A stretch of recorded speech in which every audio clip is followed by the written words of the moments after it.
গতকাল এবারই এসেছি রানীকে নিয়ে, আগামীকাল দাদারা ঢুকছে, তো সেই জন্যেই আসা, একসাথে কটা দিন একটু কাটিয়ে তারপর চলে যাব।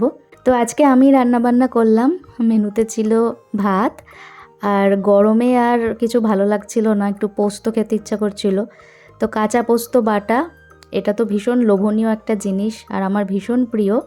আর তার সাথে করেছিলাম আলু ঝিঙে পোস্ত, বাবা বলেছিল একটু ঝিঙে পোস্ত করতে, তো আলু ঝিঙে পোস্ত করেছিলাম। আর ছোটো মাছ এনেছিল, মৌরলা মাছ, তো পেঁয়াজ আলু দিয়ে অল্প একটু সর্ষে বাটা দিয়ে চচ্চড়ি করেছিলাম।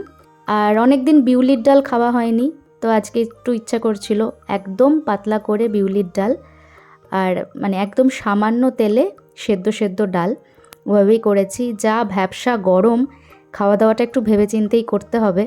গতকাল বাড়ি ঢুকে আমি আর রান্নাবান্না করিনি, বাবাই সব রান্না করেছিল, চিকেন করেছিল, মাছও হয়েছিল, তো সেই জন্য আজকে আরও ইচ্ছে করেই একদম সিম্পল রান্নাবান্না করলাম। মাছ মাংস খেতে এমনি খুব একটা ভালো এখন লাগছে না, এখন এগুলোই তৃপ্তির খাবার। একটু বৃষ্টি টিষ্টি পড়লে, ওয়েদারটা ভালো হলে তখন আবার জমিয়ে খাওয়া যাবে। বেশ অনেক দিন হয়ে গেল ভিডিও বানানো হয়নি, তো ছোট্ট একটা ভিডিও আজকে বানালাম। আগের মতো অতটা ঘন ঘন ভিডিও পোস্ট করতে পারবো না, তবে টুকটাক চেষ্টা করব। চলো আজকের মতো আসি, টাটা।